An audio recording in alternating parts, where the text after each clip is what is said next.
Welcome to the Tuesday MLB Slate Breakdown. I'm Jason Gilbo. With me is Brent Hyde. Taking a look at tonight's 14-game slate. We do have some weather on the East Coast. There's multiple games affected that we'll talk about as we go. Hopefully they play because there are some games with some pitching options. Yeah, we have like a 14 game slate that could end up being like cut in half depending on how the weather shakes out. So it's something that we'll definitely have to keep an eye on. But pretty enjoyable slate. A lot of good pitching options, I think, and some interesting stacks to talk about too. First one here, we got New York and Washington. Gio Gonzalez taking on Masahiro Tanaka. I don't mind Tanaka here. Just price tag as long as weather goes. I think he's an interesting GPP option just because I don't feel like a lot of people are going to be looking. I feel like we haven't talked about Tanaka a lot this year. Yeah, he's someone that I do have a little bit of interest in. Decent strikeout stuff this season. I mean, he's about 24%. Does struggle a little bit with hard contact to righties. And that's a little bit concerning when you have, like Trey Turner and Rendon and a couple of these guys in the lineup. But solid numbers against lefties this season: 279 WOBA allowed, 141 ISO, 26% hard contact. And this Nationals team, I mean, they're only striking out 20% of the time against right-handed pitching this season, but they've shown the tendency at times to kind of disappear at the plate. And if he can get around like Harper and Adams and Turner, like he could be in line for a decent game. Yeah, I like the upside. The price is what kind of got me right off the bat. I mean, 8,400 on DK. You mentioned like they're not striking out a ton this year. Turner, Harper, Rendon, all those guys less than 20%. But there are still some strikeouts in here. Kendrick 20.8 dating back to last year. Adams 23%. Then you have like Stevenson and Severino, like Michael Taylor, and whoever else gets in the lineup. Like there are some big strikeout bats. If like say Mark Reynolds is in there as well, he seems like he's either going to home run or strike out. Yeah, that's pretty much the only outcomes for him. Although, I mean, we've only seen him one game this season, and he hit 2 homers in that game. But it's interesting, like if you look at his pitch stuff, like as far as Tanaka goes, like he's throwing that slider a ton, like almost 40% of the time. Not great numbers for this team against sliders. I mean, you have Matt Adams 225 ISO dating back to 2016, but like some pretty high whiff rates, low contact rates, and then no one really has a very large sample of at-bats against that split finger that he kind of throws, but it is definitely an interesting tournament option. Yeah, I was hoping you never really get the large sample size on the splitters, but I mean, when you look at Tanaka's splitter, obviously one of his better pitches, opposing hitters, 200 WOBA, 53 ISO up this season, pretty high ground ball rates. So if he can keep the ball in the yard, he should be fine here. And he's a guy, I mean, he has good off-speed stuff. And, we've talked about it before, and I went in depth in one of these outings for Tanaka earlier this season where he's just decided he's not going to throw his fastball. So he's going to throw his off-speed stuff, and that leads to him at times getting blown up, but also leads to him baffling hitters because he does what like people call pitching backwards with some of his off-speed stuff. Yeah, and I'm more than okay with him dodging his fastball because it's been getting crushed. Yeah, it's not a very good fastball, and he knows that. Yeah. If I was looking at people here, like, it's probably the top three that you mentioned. It's Turner, Harper, Rendon, Adams, if you want to take shots, just because there is still home run upside. The problem is lefties have had some really trouble lifting that ball this year. Yeah, I mean, I'm not terribly worried about the lefties here, but if you were stacking the Nationals, it would be pretty damn stupid to overlook Bryce Harper and Matt Adams, given how good they've been for the majority of the season, and then Turner and maybe like Rendon. Other side of this one, Gio Gonzalez. Gio's been pretty solid this year. It's 8,700 on DK. I just have a hard time going up against all these righty bats here. Yeah, it is kind of tough. I mean, he's been good against righties this season. I mean, 23% strikeout rate, 111 ISO allowed, 309 WOBA allowed, and like that's pretty much in line with what he did last year. I mean, 22.9% strikeout rate against righties dating back to last season, 298 WOBA allowed. He's not a guy that typically gives up a lot of like home runs. That being said, this is a very, very powerful Yankees lineup, especially against left-handed pitching. So that is a little bit concerning. Again, a guy that I don't necessarily mind in tournaments because he's not going to be a very popular option. No, I don't think so. And I think some of these right-handed bats like Stanton, Judge, Sanchez will obviously carry some ownership here as well. And those are kind of the main guys. I'm not really digging much into the back half of the lineup. It's going with the studs here. Yeah, it is really tough to overlook Giancarlo Stanton and his 75% hard contact against lefties this season. That's just freaking absolutely insane. Um, I was shocked whenever I saw that number. So yeah, he would be a guy that I would have some interest in if you do want to pick on Gio. You mentioned Sanchez, Judge, decent options. I don't hate like the Tyler Austins, especially like on DraftKings at 3,500. But I'm not too keen on targeting too many of these guys because they do strike out a decent amount against lefties. Yeah, and this isn't like a horrible lefty, So for me, it's just take the studs here. I think I don't mind Austin as well. I mean, 256 ISO against lefties. Yeah, it's a value option there. Chicago, Pittsburgh next year. You got Trevor Williams taking on Reynaldo Lopez. Uh, this game, it just seems so meh, I think, on all standpoints here, like hitting and pitching. Yeah, I pretty much agree. Like Williams is a guy that I haven't really wanted to pick on for the majority of the season just because he's a solid innings eater. Like he's not a guy that has overpowering strikeout stuff. I mean, about 18% dating back to last season. I know his numbers do kind of scream regression. I mean, what he's got like a 5.10 xFIP so far this season. Did kind of struggle against this White Sox team last time out. Struggled at Washington as well, but he's back, at a home park that's is a pretty pitcher friendly environment. I don't know that I would really look at him unless you're trying to punt like a cash game SB2. Yeah, I think that's kind of it because like he is, guy who just kind of gets through innings, doesn't put up a ton of points. That being said, like I think you can take a shot on a couple of pitchers here or a couple of hitters. If you look on the White Sox, like I always like Jose Abreu, and you look like Williams 193 ISO to right-handers this year, 36% hard contact rate. Like Abreu's going to be an interesting guy, and then I think Yohan Moncada's due back. Always risky just dealing with those hamstring guys, but he would be a guy that has some interest just because he's shown so much upside. Yeah, he would be one that I would have a little bit of interest in if he gets in the lineup. Obviously, he is expected back, so that's something to keep an eye on. I would be looking at the guys that hit sinkers pretty well because that is a pitch that Williams is throwing about 25% of the time. You have Moncada, you have Tim Anderson, Abreu, as you mentioned. Matt Davidson hits them extremely well. Majority of this lineup actually hits sinkers pretty well. So if you wanted to be contrarian, I don't think anyone would be looking at the White Sox here, probably for good reason though. Yeah. Other side of things with Pittsburgh, it'd probably be like a one-off Corey Dickerson, Gregory Polanco, just because Lopez has just been so dominant against right-handers. Yeah, it would be the lefties that I would look at. You mentioned Polanco, Josh Bell, interesting in that cleanup spot. Colin Moran, someone that you could look at, but like none of these guys are that great. I mean, outside of Bell and Dickerson and Moran, like I mentioned, are that great against really high velocity forcing fastballs, and he's throwing that pitch about 57% of the time. It's like a 95-mile-an-hour fastball, and like I said, Josh Bell, Corey Dickerson, Colin Moran, but like Moran's small sample, only 4 batted ball events, 375 ISO against the pitch, but Corey Dickerson's a guy that's always hit those really well when he makes contact. He just doesn't make contact very much. Yeah. Philly, Baltimore, this game a little bit worrisome as far as weather goes. Nick Pivetta versus Andrew Kashner. If this game stays somewhat risky as far as weather goes, I think it's a great game to get some GPP exposure to bats. I don't hate the idea of like a Nick Pivetta as far as a pitching option, just because like I know the Orioles went bananas over the weekend. They put up 17 runs or some BS like that. Like this Orioles team is still bad. They're still striking out like 24% of the time against right-handed pitching. We've seen Pivetta with some strikeout upside here. I mean, 24.3% dating back to last season. And like I know dating back to last season, he had 375 WOBA allowed to righties, 37% hard contact. But that hasn't necessarily been the case this season.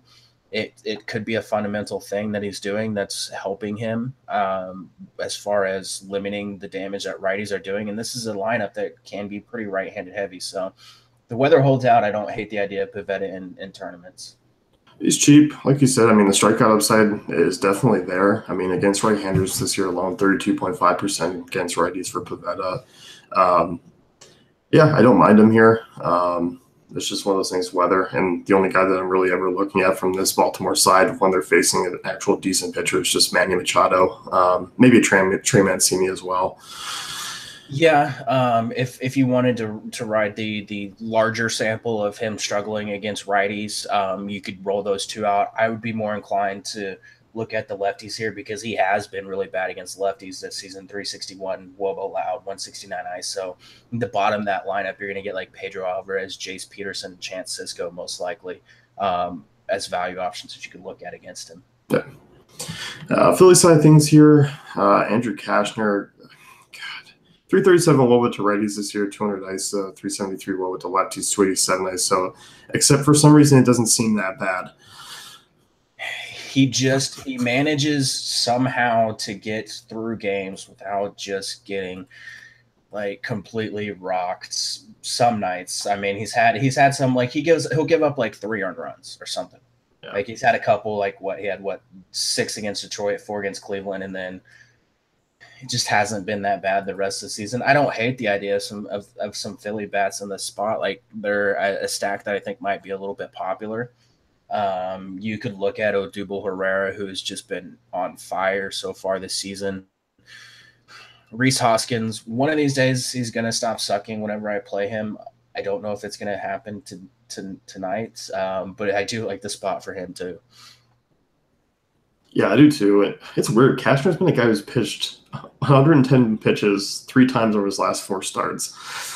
Yeah, it's kind of odd, but yeah, I like the Phillies here. They're gonna lose the pitcher spot, gain a DH. I think you should be able to see another outfielder in there like Nick Williams, who's super cheap, 2,700. I like the lefties here in this ballpark. Obviously, I like Rhys Hoskins in the spot, a guy who mashes sinkers, but Carlos Santana, probably my favorite option from this one. Yeah, Carlos Santana, good option here as well. Mashes sinkers, as you mentioned, 240 ISO dating back to 2016. Hoskins as well, 481 ISO dating back to last season. Nick Williams in a decent spot should possibly get in the lineup. And then, like I said, Odubel Herrera is a guy that I always have trouble overlooking just because he's been so freaking good this season. And it's not necessarily just a flash in the pan. Like he's been pretty solid dating back to last year. Yeah, and Rhys Hoskins starting to drop a little bit in price. He's getting the Goldschmidt effect where they're like, all right, we've waited 2 months. You haven't done much. We're starting to put your price down now. Yes, and that's kind of good. Yeah. Next one here, Toronto and New York. Noah Syndergaard taking on Jaime Garcia. Thor, revenge game. There is that, yes. I guess that adds a little bit of an interesting narrative and makes him, for those of you that are like narrative street people, makes him even more appealing than he normally would be. But like, I already have a ton of interest in him because that price on DraftKings is just ridiculous. It's too cheap. Yeah. I started off the pitching article talking about the narrative for like 2 cents. It was like, all right, that's enough. Let's talk about really why he's just such an awesome play tonight. And a guy who throws, a decent amount of off-speed stuff, high velocity fastball. Thor is just one of the best pitchers in baseball, and I feel like it hasn't reflected this year. It really hasn't, and part of that's because the defense behind him is terrible, and that's always concerning whenever you're using a Mets pitcher because that defense is just so bad, and that's been a problem for him at times this season. And also that offense just hasn't necessarily been that good, and that's led to him not getting wins, even though he's been downright dominant at times. I think that's going to change tonight because on the flip side, Jaime Garcia is also just really bad at baseball. So I think the Mets might be able to pull out a win here. And I love the spot for Thor. He's a SP1 across the industry for me. Yeah, me too. Like price considered, he's my favorite option tonight. A guy who's just been very solid, doesn't allow a ton of hard contact, good ground ball stuff, misses a ton of bats. Like everything just lines up so well for him. You got Toronto, who's going to lose the DH heading into New York. This is not that strong of a lineup here when you take some of these bats out. Yeah, I mean, it's even if they had the DH, it wouldn't be that strong. No. So, I mean, Thor's the guy, and I'm not using any Toronto bats here.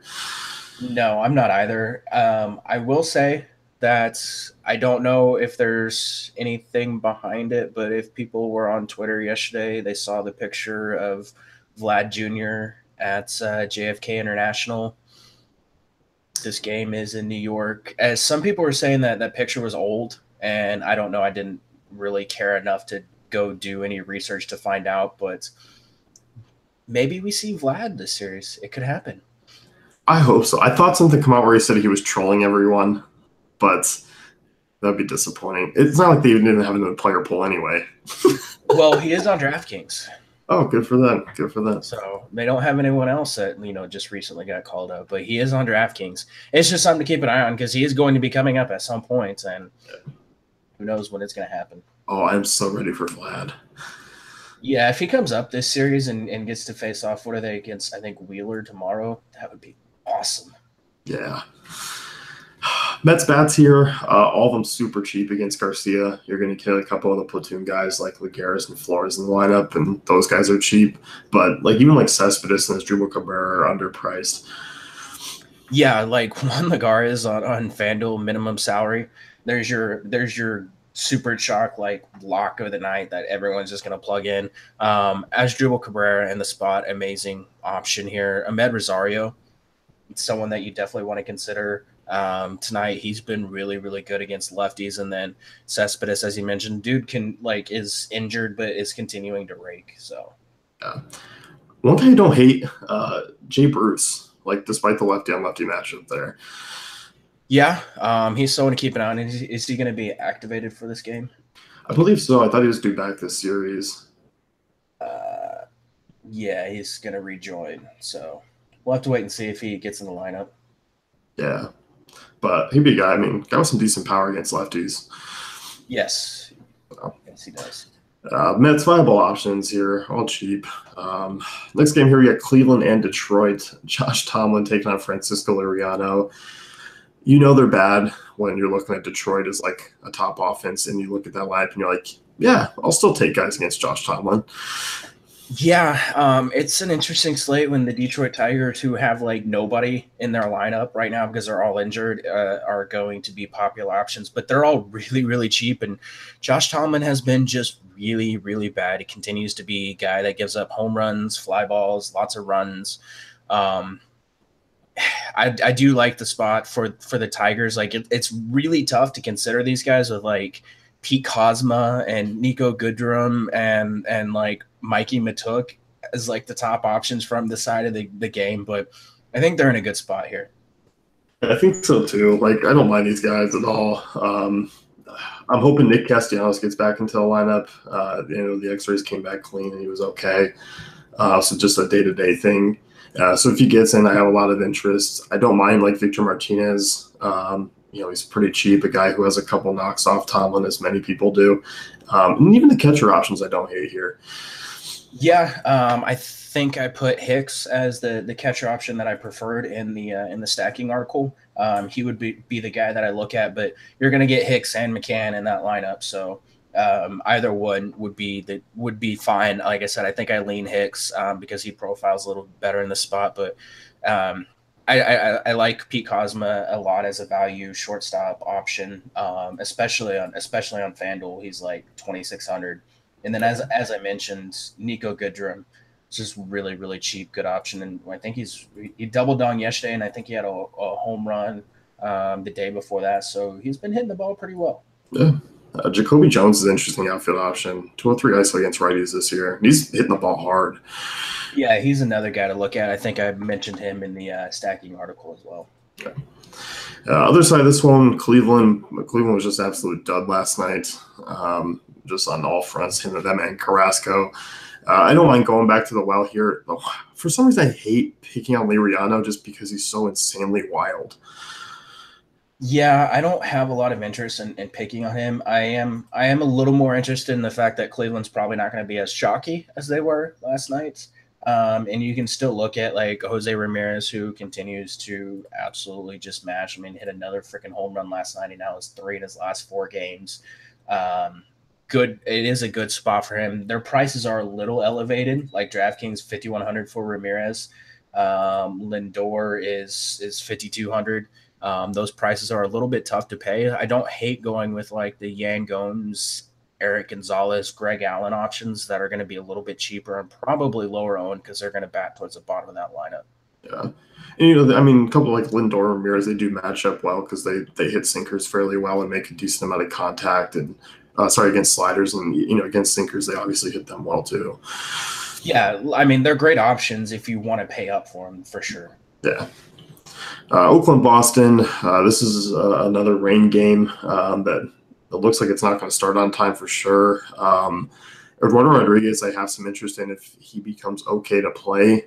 There's just a lot of upside here against this Oakland team, but still a lot of risk just because we talked about this. They hit the ball insanely hard. There's a lot of right-handed platoon bats that will come in and face like Chad Pinder and, you know, Mark Canha and these guys. So it is risky, but there is upside here. Yeah, I'm more concerned about the weather than I am necessarily the lineup. This Athletics team, they do, like you said, they do hit the ball really hard against lefties, 42% so far this season, but almost 24% strikeout rates, 322 WOBA. Like I am more worried just about the fact that they're gonna have to wait like probably 2 to 3 hours to even like for first pitch, and that could impact like just overall performance of some of these guys because you know. Some pitchers at times, you know, they get that big delay and then they just come out and they suck because after waiting for 3 hours to get out on the mound, you're just kind of like, I don't really want to do this. I just want to go home because this game's going to start at like 9 p.m. their time. So yeah, they've been playing cards and Fortnite, you know, in the locker room for the last 2 hours. It's tough to get out there and go play after that, especially if you're David Price. Yeah, especially for David Price, but it is definitely something to keep an eye on. But I do like Rodriguez. As like I know his price is a little up there, 9,200 on DraftKings, but there's a lot of strikeout upside for him here. Yeah, I mean, 29.7% strikeout rate this year. He's a guy who's starting to not give up a ton of hard contact like prior seasons. Ground ball rate up a little bit to right-handed bats, which is nice, 45%. Yeah, I like the upside here. Like you said, it's the weather concern. He's made a little bit of a pitch mix change, not throwing the fastball as much, which is good for him. He can rely on that changeup. That's been excellent. 48% whiff rate off of it. He's starting to work in a couple other pitches, which is nice to see because he was a guy who was pretty limited, you know, to basically being the fastball changeup guy.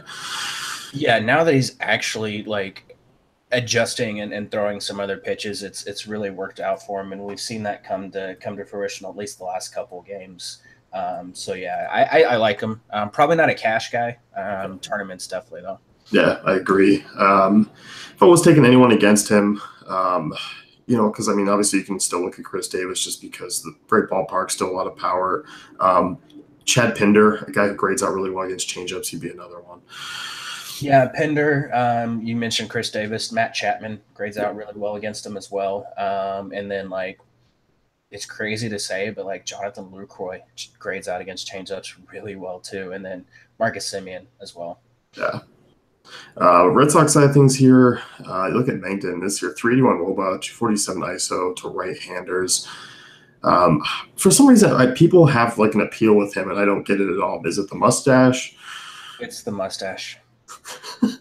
It's the mustache. That's pretty much it. And I have to say, I can almost do a handlebar mustache like his. You get the wax going? I can almost get it up there like his. So I'm not gonna like thin it out like he does towards the ends, but like I can almost get it up there. I think a pod you have to surprise us and at least try and get it going. I might. We'll see. I like the Red Sox bats here quite a bit. And I know he's been decent against lefties, but I don't even mind the lefties if like Moreland gets in the lineup. One guy I'm definitely waiting to kind of come around is Benintendi, a guy who's just not hitting the ball or seeing the ball well right now. No, he's really not. Eventually, I'm sure that'll change. He's another guy. I haven't dug into the numbers, but I would imagine that pitchers have just adjusted to what he was doing last year whenever he was raking, and so he just hasn't made the adjustments at the plate, and that happens with young hitters when they come into the majors. So he's a guy you can take a shot on, but like I really like the righties here. Mookie Betts 280 ISO against like those forcing fastballs that he throws. JD Martinez 327, and Martinez has actually been really good over the words. I saw a tweet from let me see if I can find it real quick, from I think it was a Boston beat writer about his last 30 days or something, and it's some pretty insane numbers. Let me scroll through it. Yeah, 385 average, 434 OBP, 709 slug, 1114 OPS, 8 doubles, 10 homers, 28 RBIs, and 20 runs over his last 30 games. He's heating up. Yeah, definitely is. And Xander Bogaerts, guy I'm really digging here in this spot. Yeah, I mean, another great righty in the spot. Like, I think any of them, even Eduardo Nunez, if he makes the lineup, is someone that you can consider. Just guys that hit those 91, 92 mile an hour forcing fastballs really well are guys that I would look at. Yeah, for sure. This game goes, like, I like the Boston stack here. Yeah, for sure. Los Angeles, Miami. Next one, you got Alex Wood taking on Wei Chen. Any interest in Wood here? Yes, a little bit, just because this Marlins team, like they're not a high strikeout team, 20.3% against lefties, but they just don't have any pop, any power. Like you have like JT Realmuto and Brian Anderson as your two like power hitters against lefties. And I mean, Wood's a guy that I think he's been a little bit unlucky this season. I have interest again in tournaments at that price. I might go like Erod a little bit more, but if that game doesn't play, Wood I think is a fine pivot. Yeah, Wood's definitely that guy where like he's kind of my weather backup, just in case things go haywire, because there's like 3 or 4 options in those games where the pitching could be limited. So I think Wood's kind of my backup guy because he's in that same price range. So that's kind of how I view him tonight. But like you said, this Marlins team just absolutely awful. Don't have a strikeout upside that you kind of think Wood gets through here, where 6 innings, limited damage, probably 5 or 6 strikeouts still potential though. Yeah, for sure. And I mean, I know this. I'm somewhat joking. Like this Marlins team has been really bad. I am a little concerned about win probability for Wood because the Dodgers have also been really bad. Yeah. I don't really have interest in Miami hitters. JT Realmuto, Brian Anderson. Yeah, the 2 right-handed bats that actually can do something. Yeah. LA, other side of things here, fly ball pitcher Wei Chen. Justin Turner back in the lineup here tonight, or should be at least. Cheap across the industry, super cheap on FanDuel, he's $3K. You don't get him at the $2K discount, when they get fresh off the DL, but $3K is not bad.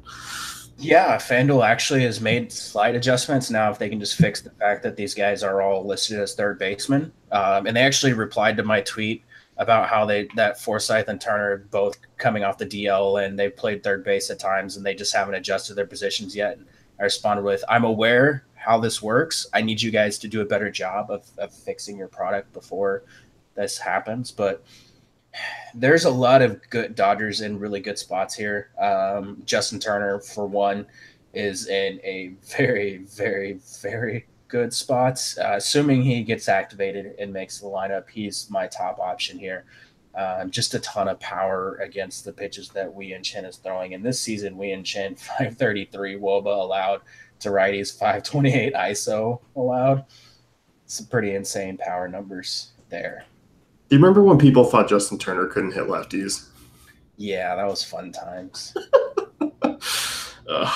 I like some of the bats here. Like I am going to be going with some Dodgers bats just because they are so cheap. Like you get Forsythe back, 353 WOBA off lefties, same back to last year. Matt Kemp, has looked great this year. 424 Woba, 195 ISO, and I don't hate the Chris Taylors here in this spot, and if whatever catching options behind the dish, I'll have some interest in. Yeah, and don't overlook Kike Hernandez. Of course, you probably can't use you absolutely cannot use Kike, Forsythe, and Turner in the same lineup on FanDuel because they share the same position.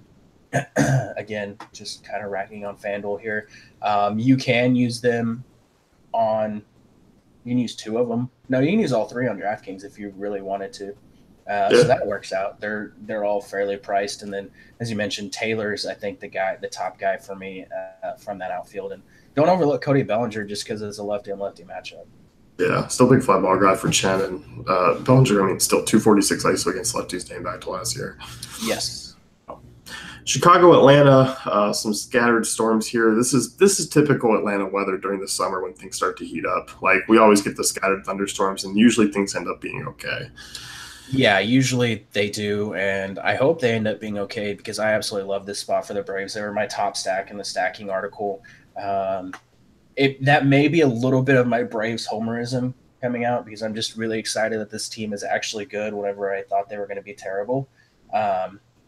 But yeah, I love the Braves in this spot against Darvish, who is coming off the DL because he was sick, and so far this season has not been very good.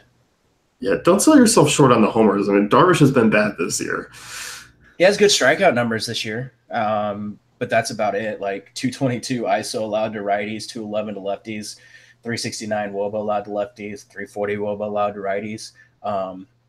You have Ozzie Albies and Freeman and newly minted power hitter Nick Markakis, Kurt Suzuki. You have a lot of options in this Braves lineup that are in really good spots. And another thing that's been weird with Darvish this year is the walk rate. 11.4% this season. Usually a guy who's been pretty decent as far as someone controlling walks. Just sky high here. I like Markakis seems like a lock tonight to homer just because it's that type of matchup. Yeah, I have. It's going to be interesting. He doesn't profile as a guy against most of Darvish's pitches that good, but that four-seam fastball that he throws, Markakis only in .087 ISO, but 40% hard contact rate in a park that benefits lefty power. It's a good spot for him. And then I mentioned Acuna. Still a good spot. I know he's been struggling a little bit, but he's in a good spot. Albies, it would be dumb to fade Albies and his 50% hard contact rate against forcing fastballs. Even guys like Ryan Flaherty down at the bottom of that lineup are in really good spots.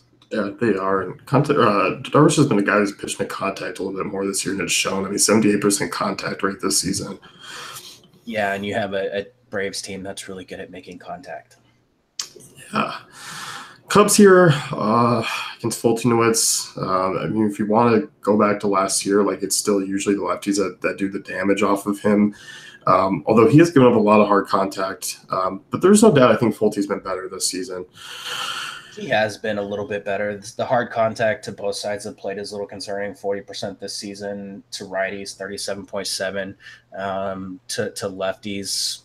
That wasn't the case last year. I mean, dating back to last season, only 26% to righties.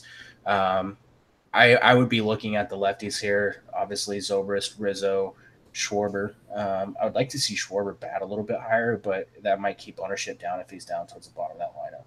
Yeah, it's those guys. It's the lefties here. And I'm not even thrilled with the Cubs bats tonight. I think they're just kind of guys that maybe I'll plug in here and there, but not my favorite options. Not really mine either. Fulte has a good fastball. I mean, 96 miles an hour. These guys outside of Rizzo don't really hit that pitch very well. No, it would be Rizzo. He's the main guy. Yeah, but I think I'd rather go Freddie Freeman or someone over him. Yeah, there's a lot of options at first base. I think I'd rather go. And, Rizzo's been rather quiet this season. Unless he's leading off. He's been – I guess he's been a little bit better recently, but he also faced a lot of guys in that White Sox series that were really bad against lefties. Yeah. St. Louis, Minnesota next here. Jose Barrios taking on Jack Flaherty. Barrios and Flaherty here, both in the mid-sevens. I don't know. These guys, GPP arms, I think Barrios is somewhat interesting. It's just the recent form scares me. Yeah, it is a little bit concerning, just how bad he's been recently. But like we know, he's a guy that has good strikeout stuff. Both these offenses, bottom 10 against the handedness of the pitcher they're facing. A lot of hard contact though, like over 37%, but 23% strikeout rate for both. I don't mind taking a shot on either one in tournaments. Flaherty is a little bit interesting, just a little bit more strikeout stuff. Um, but he does also allow a lot more hard contact. So it's a little concerning there. Yeah, and like Flaherty, like obviously in a limited major league sample sizes, like failed to get lefties out. Yeah, it's been a little bit of an issue for him, and you're gonna get probably 1, 2, 3, 4, 5, 6 lefties in that lineup. They could even go they could probably go 7 if they really wanted to.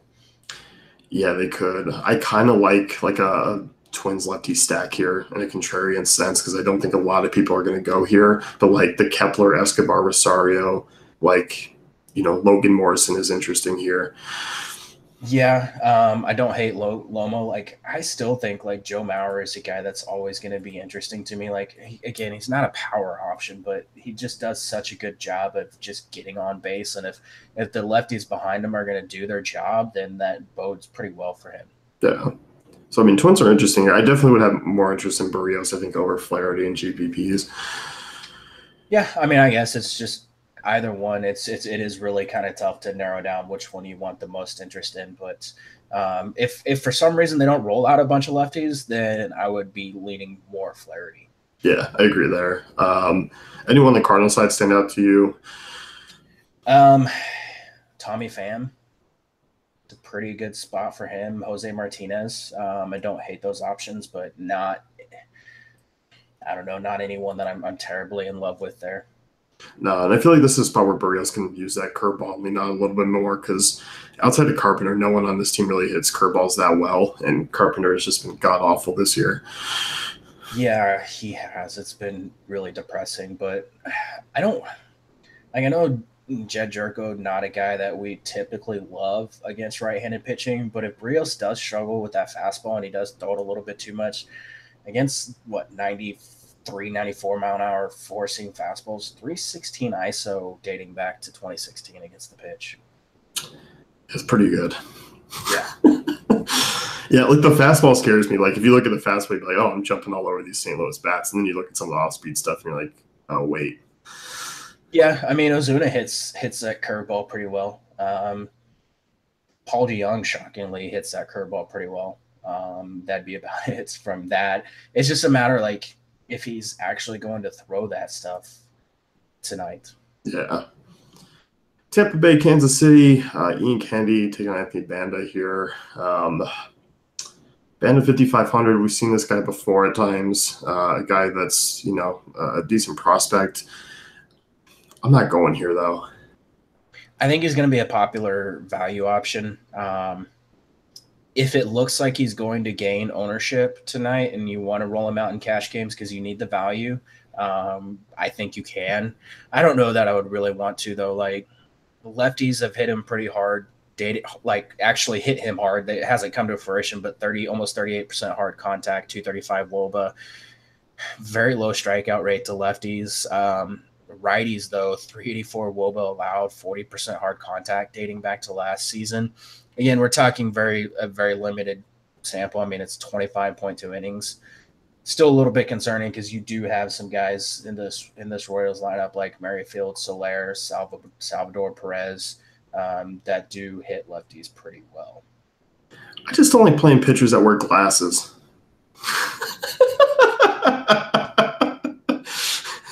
I mean, whatever works for you, man. I mean, the glasses worked for Wild Thing, didn't they? Maybe they'll work for Banda. It was a nice transition because you listed all this data for him, and then I just come in with this like half-ass lazy analysis of I don't play guys in glasses. I mean, I did it to you with Waka. That's true. That's very true. With the whole Muppets thing, so. And you do like to throw in Chase Utley at me every now and then. jokingly. So it is a little Yeah, bit I of a do. payback. I'm pretty excited that now that Forsythe and Turner are back, we don't have to deal with Chase Utley that much, or we shouldn't have to, I should say. Dave Roberts will find a way. Probably. It's the usual guys here. Whit Merrifield, Soler. I don't mind Perez as well. And you have interest in Moose at all? A little bit, yeah. Still a guy that does hit lefties pretty well. I don't hate the idea of stacking like 1 through 4. Merrifield, Soler, Moustakas, Perez. I would love to use Hunter Dozier, but I can't. Yeah, and from what we've seen, Ben is a guy who relies on that fastball a lot, over 60% of the time. And I do like attacking guys that throw a fastball a ton. Yeah, that bodes pretty well for Soler. Rays here against Kennedy. Kennedy coming off an absolute shelling in Baltimore. Now those ISO numbers are up. Yeah. A guy, I guess with this game being in Kansas City, maybe the fly balls don't hurt him as much. It's kind of tough to imagine that the Rays will get to him because the Rays are pretty terrible. I don't know. I don't hate the idea of like a cheap Rays stack though. No, I don't either. Like, I think you can make the case for both sides. I think Kennedy's an interesting GPP SP2.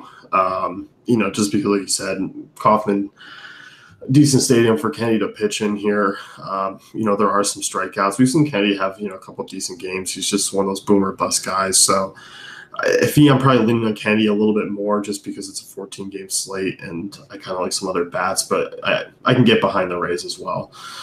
Yeah, I'd be looking at because Kennedy does throw that 92-mile-an-hour four-seamer a pretty hefty amounts. I'd be looking at Wilson Ramos in the spots, Brad Miller, and like CJ Cron. Yeah, it's the power guys. Yeah, Wilson Ramos, interesting catcher option. 362 ISO against a pitch, 62% hard contact, 92% contact rate. Yeah, and Cron's up there as well. Yeah, he is. So later games here, Milwaukee, Arizona. Zach Greinke taking on Ulyss Chassin. I think both pitchers are viable here. Yeah, I agree. I think both pitchers in play. Chassin's a little bit concerning because, he does get kind of shelled by lefties dating back to last season, 347 WOBA allowed, 1.24 homers per 9 allowed. But I still think you can look at him if you want a cheap option, but like Peralta, Descalso, Ketel Marte, guys that could get to him here. Yeah, it's the lefties that are always concerned. I'm kind of taking a bite out of your playbook a little bit, going back to like Tyson Ross and finding guys that throw that slider just a ton. And Chassin fits that bill here. And like you said, it's Peralta and Descalso that scare me the most. Like you're probably gonna get Marte in there. I would assume maybe Dyson like finds the lineup just because I don't expect Pollock to be there, or maybe you get like I don't know, Owings and I don't know what their lineup's gonna look like, but I'm assuming it's still gonna be fairly weak. I think the strikeouts are there, and I think Chassin's an interesting option. It's just get those lefties out. I think he'll be fine. Yeah, if that slider's working for him, then it's a good spot. And shockingly, the Brewers have won all 5 or each of like Chassin's last 5 starts, so that bodes pretty well for him getting a win percentage if they're gonna, or a win tonight if they're gonna continue to do that.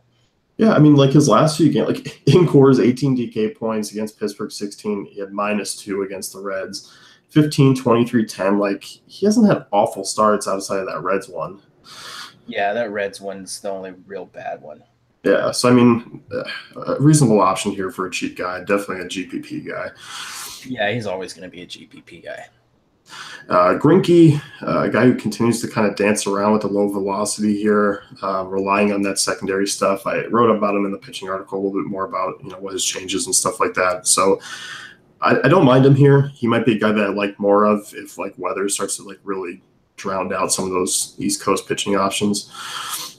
Yeah, strikeouts should be there for him. Brewers almost 25% against righties this season.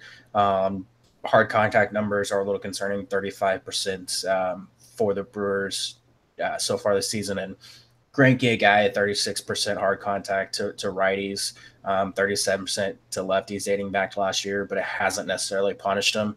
A GPP arm, probably, I don't know. He might be cash viable for me depending on how the slate breaks down with some of the weather options.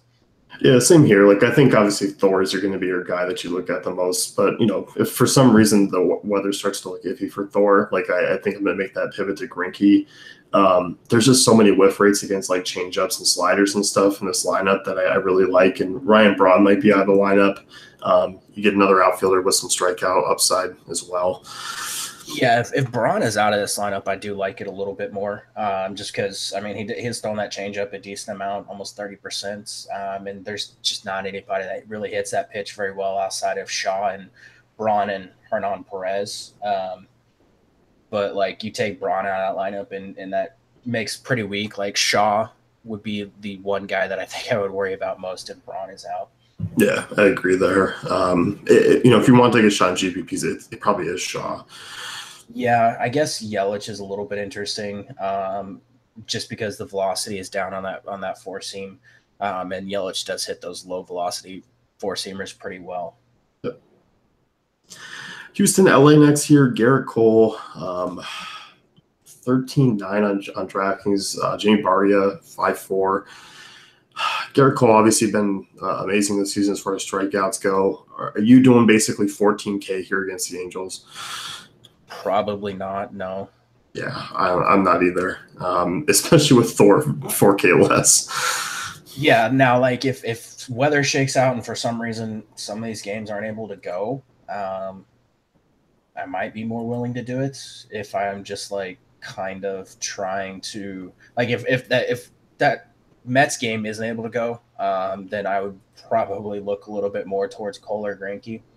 But it just again it comes down to whether and which of these pitchers are actually going to be able to go. But this Angels team doesn't strike out a ton against right-handed pitching, 20%.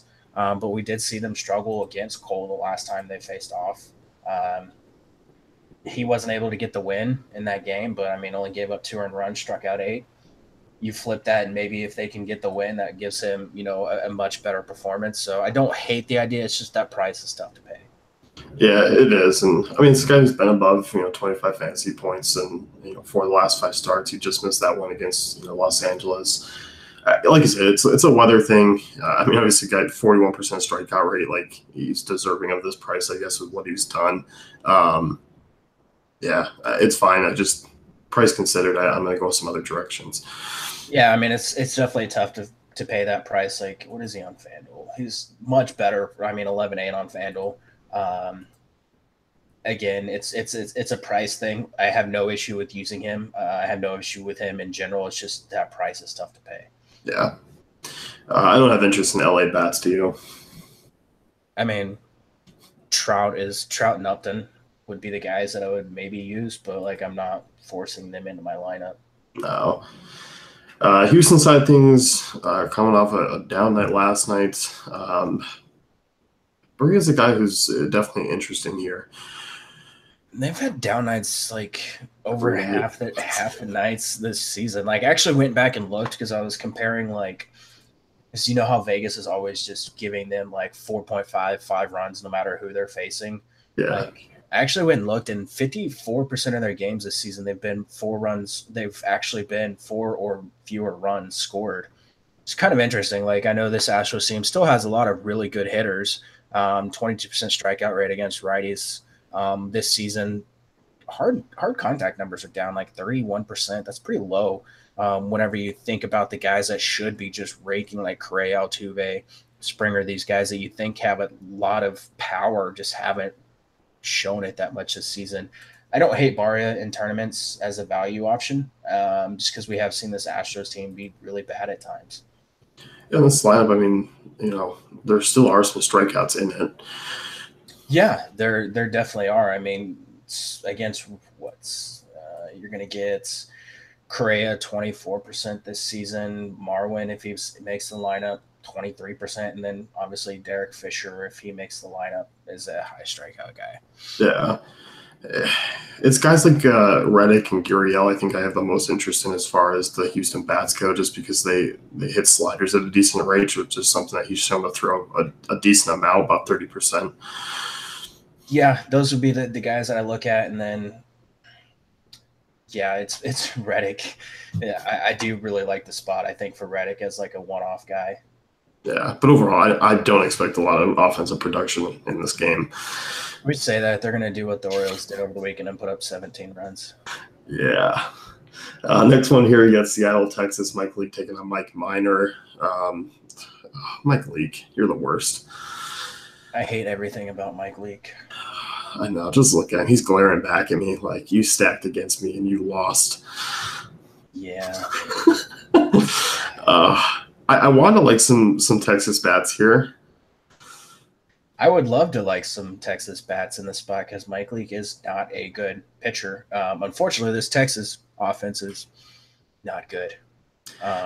Yeah, they're just not. Yeah, it's bad. It's Mazzara Chugallo. I'm taking the power lefties. I'm not getting cute with anyone else. Robinson Chirinos.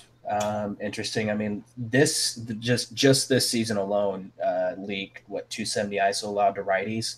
Chirinos 242 ISO on sinkers, dating back to 2016. It's an interesting power option there. But yeah, you mentioned Gallo. The power lefty is also good options here. Yeah, and if Mike Leake is going to throw sinkers to Gallo, which he probably shouldn't. Gallo actually has a reasonable contact rate, unlike the other pitches. So I think Gallo's a good home run call tonight, as he is every night. Yeah, hopefully they don't like pull an Astros and he just hits into a 4-man shift. That's insane. I don't even do that on the show. I don't understand how he hasn't been able to adjust to that, but yeah, I don't know. Start working some bunts down left side, but then we're all going to be pissed when he tries to bunt in DFS. Why are you bunting? You hit homers. It's like Charlie Blackmon. Him bunting is the most irritating thing. Kind of is. Yeah. Do you like Mazzara and Chu, or is it just Gallo here and Chirinos? I don't hate Mazzara. Decent spot for a guy that's been really good this season. I don't think people realize like how good he's been. Like I know he struggled last couple of games, but man, he's been so good this season. Yeah, he's finally he's already 40% contact. ISO up over 243. Guy who's been rather unlucky dating back to last year, but still has been very solid.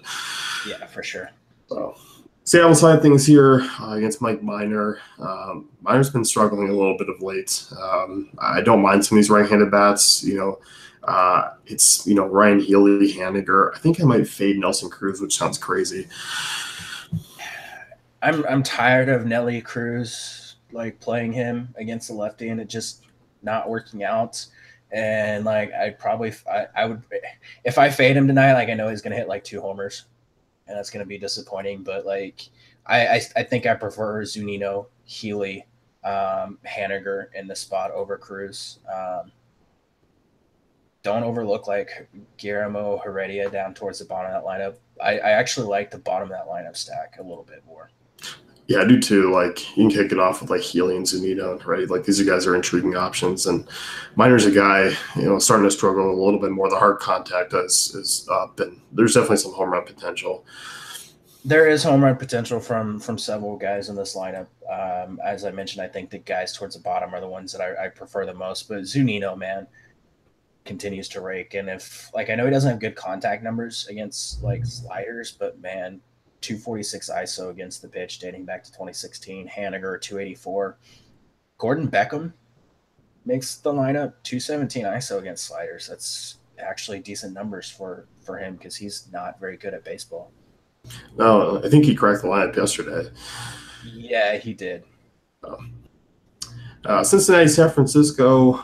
Tyler Mahle here taking a type Block. This game was tilting last night because I didn't have any exposure to it. This is going to be another one of those nights where you could get some late night guys that can do some damage. If I'm looking at anyone, at least from like the Giants side, it's going to be the lefties against Mahle this season. 370 WOBA allowed, 265 ISO, 44% hard contact. So I'd be looking at Blanco, Belt, Crawford, Pablo if he makes the lineup. Yeah, I'm with you. He's throwing that fastball like 68% of the time this year, low 90s. It's right at 92. You do get a lot of guys like Blanco 401 Moba off the pitch, Bell 361 220 ISO. Brandon Crawford, interesting GPP option, who's coming alive a little bit here over the last few weeks. Still a cheap shortstop option. It's definitely the lefties here, and they're all super cheap. Yeah, they are. And again, this is a good spot. Like we've seen Molly at times pitch really well and shut down some very left-handed heavy teams like the Braves. And that's a little concerning if you wanted to roll Molly out in tournaments, especially if the weather starts to be an issue. I don't hate that option, but I think I like, the Belts, the Crawfords, and the Blancos a little bit more. Yeah, because we talked a little bit about here before the show, like viable option. The price tag is a little bit elevated, but if weather comes to it, he is a decent option. Yeah, for sure. So, red side things here. I know Joey Votto left that game late last night. He could be out. Adam Duvall, a little revenge game here. Is it a revenge game for Duvall? Yeah, he used to play for the Giants, and they traded him. Oh, I'm just kidding. We know it's not a. The Jed Jerko thing, that's a real narrative. Yeah, the Giants are just so bad. I never pay attention to who's on their team. Yeah, I mean, he was like a guy. He was like a fourth outfielder guy for them for the longest time. Interesting. Yeah, but it's Duvall and Suarez. I think they're interesting here. If one-offs is obviously not the greatest power spot, but those guys still have good power against lefties, and they'll be super low owned. Or if you're playing late slate, you can go that way too. Yeah, I wouldn't overlook I know it's lefty on lefty, but I wouldn't overlook like Scooter Gennett in the spot either, or even Peraza if he bats towards the top of that lineup. I think Scooter is a very interesting pivot because I don't think he'll be a popular option even if people are stacking this game. What about like Tucker, aka Mike Piazza Barnhart? He's a fine option. Should definitely be in the lineup. I don't even know who is their other catcher right now. Is it Tony? It's Cruz, I think. Oh boy, yeah. Tucker Barnhart's interesting. Didn't he homer last night? He did, yeah. He went ham last night. Yeah, fine option there too. Yeah, so definitely some options in that game if you want some exposure. Home run calls. What do you got? Ozzy Albies. Like it. And Justin Turner in his first game back. Ooh. Those calls. I'm gonna go Mitch Haniger and Eddie Rosario. Interesting. So that's it for us. Big 14 game slate tonight. Stay on top of weather, please. Check out dailyfantasycafe.com for our tools and content, and we'll see you guys tomorrow. Good luck tonight.